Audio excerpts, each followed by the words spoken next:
Hey guys, how's everyone doing? Dave here. I'm actually, what you see right here is an air conditioner, or AC pod, I call it, that I made for my van project that I'm working on right now. I mentioned this briefly in my last video I did, but as you guys can see now, I've got it finished.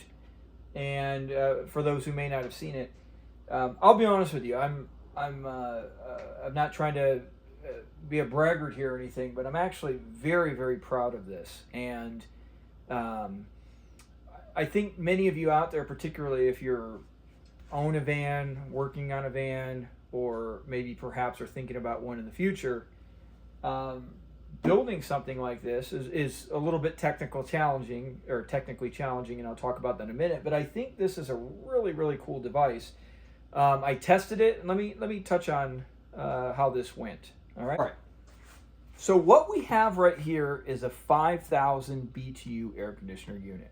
For those who watch my channel a lot, you're probably tired of hearing me say 5,000 BTU. So I'm just going to refer to this as a window AC unit. In my mind, when it comes to off-grid air conditioning, the 5,000 BTU window air conditioner unit is the place to go. I know that they make these in bigger sizes. I know, and I've had many people suggest they make some of these in that function as heat pumps and ACs.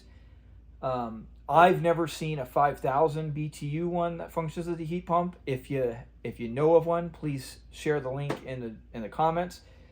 But outside of that, this AC unit hits a really, really, really nice sweet spot, and it's based on the wattage that it runs. They work pretty well, and they pull about 450 to 550 watts, depending on the installation mechanism and the heat outside. That wattage is enough to where you can have a reasonably sized solar array and battery pack and run this off-grid. That is why I'm such a fan of these little units, and they're very affordable. And then the final point is, what I found is if you look at the front of it, you'll see different brands and you'll see different configurations of the controls. Some are mechanical, some are digital like this one. But at the end of the day, the guts of them, or the main body of these, specific to the 5,000 BTU ones, of course, are all, in some cases, identical, and all of them are pretty much the same size. And they're only about 150 to 200 bucks, so they're pretty affordable. This is a great solution. Now, is it going to provide the best cooling capacity in huge spaces? It will not. However, when you go to run off grid, meaning you're not plugged in and you're not running a generator, you're doing it off battery and solar, compromise is something that you have to sometimes look into. So, for my van project, I wanted to take the tried and true 5,000 BTU air conditioner unit and apply it in a way to where it can function off grid. This pod is the mechanism. Let me show you how this fits in. All right, magic trick. Where did the AC go?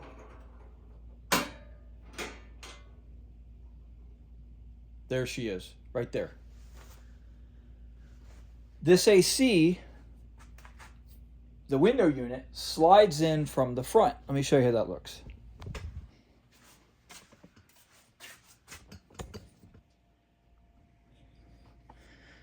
Now, this portion of the pod, which I'll show you where it will fit in a minute, will be on the interior of the camper. Now, as you can see, I have not finished this section. I will finish it out at a later stage in the build when I'm doing the interior. But you can see the front of the AC unit slides into this little pod. The white portion, which is finished, is the portion that will stick out of the van. Let me show you where this will go. Okay, so these windows right here are pretty easy to actually pull out. There's 4 bolts on them. And there is a sealant around the window, but at least in mine, it was so old that the sealant was pretty, basically I was able to pry the window out without, little fuss or muss. It came right out. I put it back in since because I was finishing up some things. But you pull out that window unit, and then that pod, this pod is actually made to slide right in that spot. And I think these curved sections right here, which mirror the curve of the door and the window if it wasn't applied, fits right in there. Now, why did I make this, right? So I talked about why I want off-grid AC, and I talked about why I chose to do that for the van and with this particular AC unit, but I had to have a place that mounted it. Now, I'm putting a lot of energy and work into this van, and I wanted a mechanism to where I could mount that AC where it would be sturdy, but it would also look nice and professional. And this is the layout I have. There's also an aspect of protection for the AC unit itself. Now, we've probably seen this, whether it be in a van or RV or some other setup where somebody just took the AC window unit and just pushed it to the outside of the vehicle.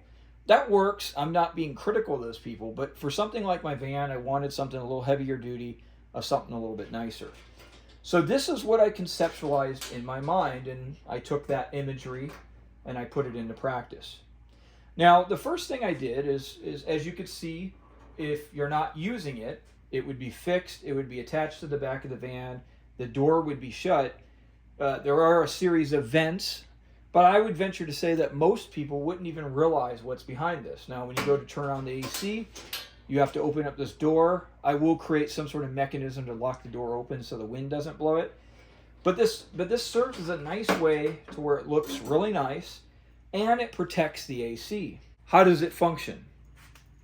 Well, in short, it does really, really well. So what I did is I created, those particular ACs have vents that intake air on the sides and the top that will ultimately be blown over the condenser, which is this portion right here, okay? Now, for the efficiency of the AC to work properly is you have to have good airflow through these vents. Additionally, you want to have it to where these vents are not sucking the hot air from the condenser, which can occur in confined spaces. So these vents over here, well, let's start off with the door. So the vents and the door, so there's two side vents, I just found on Amazon. These were, I'll link them in the description, they were essentially listed as kind of interior, this door was like an interior access door for like plumbing or something. And these were just kind of generic interior vents. Now, I've waterproofed the box, obviously, and I'll talk about its construction in a moment. I think for the most part, this box will be watertight, but keep in mind, these these window units are meant to stay outside. So they're kind of impervious to water to some extent. But nonetheless, I think this will stay nice and dry. I did paint the interior, so if there is any water intrusion, it's not going to damage anything. In my mind, though, I think this thing looks pretty good. You can imagine this bolted on the back of that window, and at a later time when I get it installed, I'll definitely update you guys in the video. I think your average person viewing this would just think of it as a utility box. Nobody would probably say to themselves, hey, there's an AC unit in here, unless you kind of were familiar with the industry and familiar with people using these things. I'm sure somebody else at some time has come up with an idea like this, but this is the first time I've seen one, and I think it's a great solution. But here's a nice thing, guys. This took a lot of work to do, but this is made with off-the-shelf, easy materials to get, okay? This box is just made up of a combination of 1/2 inch and 1/4 inch plywood, which were just scrap pieces that I had laying around the shop anyways. So the next part is a highlight of how I essentially fail as a YouTuber, and that is my ability to explain how I make things. I'm a very, particularly when I'm doing campers or other kind of creative stuff like that, I'm a very visual guy, meaning that a lot of times I'll visualize what I'm making and I won't really even be able to verbalize it, so I have to kind of convert my visualization to words. But I'm going to try to talk you guys through this. I'll ramble a little bit, so I won't be offended if you guys turn off from now and you just want to take it here. But if you might be interested in building one of these, I'm not going to be able to give you a step-by-step, but I will give you a general overview. And then a lot of you guys out there are super smart. I'm sure you guys could take your time and figure it out. I will say this, even though this is a small piece, this took a lot of figuring out and a lot of time to get it just right. So if you go to take on this project, don't expect it to be a 2-hour project. This is going to take you some time to do all the figuring and make it look as nice as I think this unit looks. So let me show you how this works. Real quick before we get into the build process, in terms of efficiency, one of my big concerns when I built this would be that these vents and the general mechanism would adversely affect the efficiency of these ACs. Now, I've messed around with these ACs a lot, so I'm really familiar with how many watts they should pull and kind of the general vibe of how they do. So what I did is I plugged this AC into one of my solar gens that has a pretty accurate watt gauge, meaning the output watt gauge. I ran the AC by itself. I ran it inside of this box without any of the vent covers on, and I ran it in it as it sits right now. And what I found is that there was virtually no efficiency difference on all 3 of them. So I feel pretty assured based on my testing conditions that putting this box around it and venting it in the way I did does not adversely affect the efficiency of the AC. And that efficiency of the AC is very important, most notably because if it's obviously running inefficiently, it's going to take a lot more battery energy to get it to function, but also it's going to put a lot of extra wear and tear on the AC unit, and it's probably going to fail sooner. All right, so let's start off with the inside of the box. Now, as you guys can see, I painted it. I didn't worry about the paint quality being as nice as the exterior because I mostly just wanted to get a quick coating on it and make it waterproof.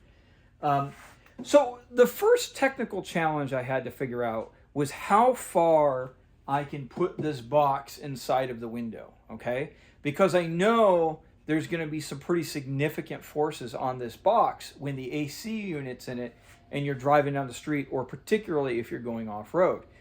That force is going to, because those AC units weigh about 35 pounds. I didn't weigh this box, but I would approximate it's probably 10 to 15 pounds. But you imagine the AC unit sitting in there. If you're going down bouncy roads, you're going to have a lot of up and down forces that are going to want to press this in, okay? As one note, and I'm sure all of you guys had figured it out, the main mounting point for this is going to be right here. And again, I know this side's not finished. At a later stage in the build, I'll trim all this out and make it look real nice and neat, okay? But on those windows, there's a metallic, a thin metallic sheet metal strip that runs around the perimeter, and when the window bolts in, it bolts over that strip, okay? And that was the surface that I'm going to have to mount this on. Now, I know the biggest force I'm going to have is a downward force right here if the AC is bouncing up and down when you're driving down the street, etc. Okay? So right here is going to be the main anchoring point. Now, these side pieces will also be anchored via some caulking, which, as we talked about in a lot of my other builds, when it dries has kind of an adhesive value unto its own. But there will also be some bolts that go through these which screw into that sheet metal of the door. But these little wing pieces, though they're pretty strong, I'm not relying upon that as the main mechanism to hold this thing in place. The main mechanism is going to be this upper lip and then the bottom part, okay? I don't want to damage it, so I'm going to set it down gently. So if you guys can see right here, there is a strip, okay? The width of this strip is just a hair larger than the piece of that sheet metal that runs around the circumference of where the window goes. So when this goes to sit in the van, I will place it in like this. That sheet metal will fit into this hole, and then I will tip it into place like that. And then the sides and the upper portion will nest against that sheet metal strip that goes around the whole circumference of the inside of the window. Hope you guys are tracking me so far. So from the bottom, it's locked in via mechanical fit between this piece and this bottom to the box itself. That's how it's held in place, okay? Now, like I said, this is the primary attachment mechanism. So I wanted to ensure that this box is strong. So what I did here is this. This is 3 pieces of 1/2-inch ply. They're all glued together and bonded together with wood glue. And for those who don't know, as long as that wood glue or that joint is properly established and it's stronger than the wood itself. So these are bonded together, and together as a unit, they're going to be stronger than the wood itself. And I'm referring to this top lip right here. Now, plywood has ingrain. It's different, but it functions the same way that ingrain in wood does. And that you can glue ingrain to ingrain, but it's not as strong as a joint as otherwise. So I knew that there was an ingrain to ingrain joint here. So what I did is I put 3 of those together to increase the surface area of the glue joint between the top of the box and this lip right here, which will attach to the van. And then what I did is from up underneath, I drove a series of screws, okay? So if you guys are imagining in your mind the forces that are going to work on this box when it's put in place in the van, this part is going to undergo a lot of stress. I've locked it in place with this top panel to this. Now, where do we go from there? Now, this box is essentially just butt joints between the sides and this top and the bottom. We're going to get to the top or the bottom in a minute. Now, if this is strong, this piece here, and it doesn't fail when this is bouncing around, the next part that could fail is that these sidewalls could break from this top piece of wood, okay? So, of course, I used the traditional wood glue, and I drove a few screws into here to hold it into place. But what else I did was this, and this was a key feature, and it really served 2 roles. This piece of wood right here. Now, one role is I had to make this upper chamber because I had to have a place to allow the suction of air from the top vents in the AC unit. This piece right here took up the space, the extra upper space that I had to have above the AC unit. So if you guys are tracking with me, the AC unit fits in tight.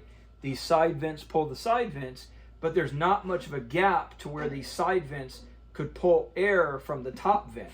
So that's why I created a separate chamber, and I put this vent right here, because the air that's sucked through here will suck through the top vent of the AC unit. So I wanted to try to make sure that I had the same approximate square inches of vent surface area, to, again, with that in-game goal of making sure the efficiency of the AC unit itself is good. Okay, so this top piece of wood serves 2 roles. One is it boxes off and creates a space, as we just talked about, for the upper vents, but it also serves a structural role. One first is whenever you make a box, you have to account for racking strength. Okay, racking is the side-to-side movement and forces that could occur of a simple box. Okay, when you place something in here and create a solid glue joint between the sides and the top, that is going to help strengthen the racking strength. Of course, this is a glue joint, and there's screws all around the perimeter of this piece.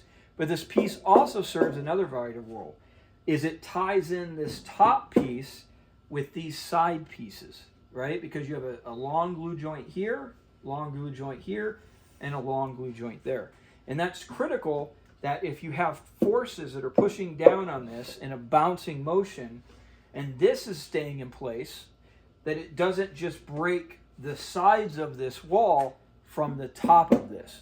If you guys are, in my mind, I'm visualizing the forces that work in this. And I'm trying to explain it. If you guys can just kind of visualize in your mind, if this thing was bouncing around, what the forces would be like on this box, okay? So this is one of the things I love. It's a dual purpose use structural piece, right? It blocks off a cavity and it provides structural strength for the whole thing. Okay. And what I'm doing now is I'm going through a sequence of what could fail as we move down the chain of events, okay? The main attachment point is strong. The connection between the top and the sides in the upper portion of the box is strong. What's our next fail point? And that would be that this whole bottom right here could just break off, right? Okay, so how do I remedy that? First, as a side note, this would sit like this. You guys are not going to be able to perceptually see it, but this bottom portion, this is where the AC sits on, is actually angled backwards, okay? And that serves two purposes. One is if there is any water intrusion in here, instead of the water running out back into the van, the water is going to run out of the box itself, okay? Number two is these AC units produce condensation. Now the modern ones, which includes the one I have, has a sealed pan underneath that condensation will build up into, and it has an evaporative cooling effect when the fan is running.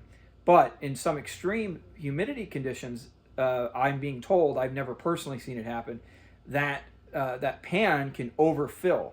And if that were to happen, the height of that pan sits above this lip right here. Of course, this door would be open when the AC is running, and it would run out the side. So the first thing is on the bottom, this bottom has to have a slight angle to the outward direction or toward the condenser side of the AC. But to strengthen this, I created a, let's flip this around. I think you guys will be able to see here.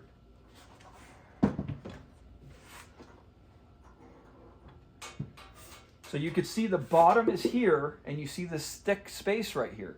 So that bottom seat is actually a doubled up pieces of plywood. And underneath, I put structural supports.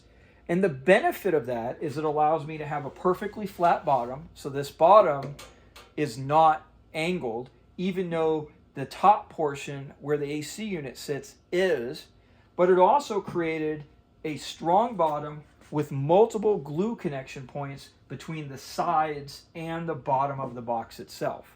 I hope you guys are tracking what I'm saying, but basically we're talking about extreme forces that could function and work itself on this box, and all of the mechanisms, like I'm imagining in my mind, what are the fail points of this box? And I think I have them hashed out, okay? So when I was designing it and visualizing it in my mind, I was imagining a heavy object in there and this thing bouncing around. What could break? So these are the various things that I did to try to make this box strong, okay? Now, when I made these sides, I just made them solid. And then once I knew where everything was and the vent would be, I actually just cut out these holes where the vent would bolt. Now, this is the tricky part. All of you are watching this, and some of you are probably saying, hey, Dave, if you're so worried about the downward force of that AC unit, why not just insert this box more inside of the van and make the fulcrum point more toward the middle of this bottom thing? And you guys are absolutely right. In an ideal world, that would be the best way to try to minimize the effects of that downward force of that AC unit. But there's a key problem. The key problem is, if you inserted this inside of the camper more, you would create a scenario where you don't have enough space to properly vent the side of the AC, and therefore creating a situation where the efficiency of the AC is compromised. So the fulcrum point in here is about right here at this bottom. You can see where that moves, okay? And that's why you have so much on the outboard side of the van, okay? Because I had to accommodate and allow enough space for the proper venting of this. That was probably one of the hardest technical challenges. It's a way to fit this box in there to where I can maintain enough of this but balance it in such a way. As far as getting these angles, you can see this is curved. I use the 1/4 inch ply because obviously I can bend it a little bit more. You guys can see right here I have this batten, and this is cedar. Again, it allows me to bend it. This is actually stronger than I imagined it would be, but doesn't really have much structural strength. This is mostly a cosmetic piece to seal off around these outside edges. Though I will admit the combined force of both sides of this will also help with countering some of the downward force here. But what I basically did is I made the box first. I positioned it in place, this leaning against that top rim of the sheet metal. And then I just carefully marked this out and bent this piece of cedar and locked it in place. A little bit of trial and error fitting it in place. But once I got that angle right, then we attached the 1/4 inch ply, and that's how I made this curve right here, which fits the profile of the door. As far as the construction, like I said before, 1/4 inch, 1/2 inch plywood, wood, primarily wood glue joints with some 18 gauge brad nails to hold it together, and then at a later time I drove in screws at a bunch of key areas. So have I tested this in an extreme way? I have not. However, manipulating this box, building this box, and visualizing the forces as I did, I think this box is going to work out well. Of course, the width and the depth of this box is defined based on the air conditioner I'm using. Keep in mind, it's not a bad idea to allow a little bit of extra room. Like I said, most of those window AC units are relatively universal in size, but there is some slight variation, so just be aware of that. And in a nutshell, guys, that's it. I will say this. You are kind of limited to the width of this unless you make some other accommodations, because that sheet metal that runs around the edge radiuses when it goes up. So it's not completely flat on the edges. So this was about the max width I had without making some accommodations to allow for that radius around that sheet metal edge. So I don't know if that's helpful to you guys. Again, this is where I'm not a great teacher in things, is because it's hard for me to kind of transfer what I visually conceptualize into words. But this is how it's done. And my big takeaway is this. It's professional looking. It's going to protect your AC. It's going to be a nice addition to your rig. It's not going to be, a hideous looking thing hanging out the back. The efficiency of the AC does not seem to be compromised by this mechanism. And most importantly, it allows you to take an off-the-shelf, relatively inexpensive and efficient, low-watt use appliance, hence the window AC unit, to where you could have off-grid via battery and solar AC in your van or whatever device you're using. I would imagine, let's say you had like an SUV camping setup. The windows are going to be a little bit different, but with a little bit of creativity, you could probably make it something like this to work in other applications too. So, guys, maybe this has been done before and I just haven't seen it. I don't know, but I was pretty proud of it. I think this thing this exceeded my expectations in terms of the efficiency and how it looks, and I think it's going to be a great addition to my van. So, if you made it this far, I really appreciate you guys watching. Thank you so much.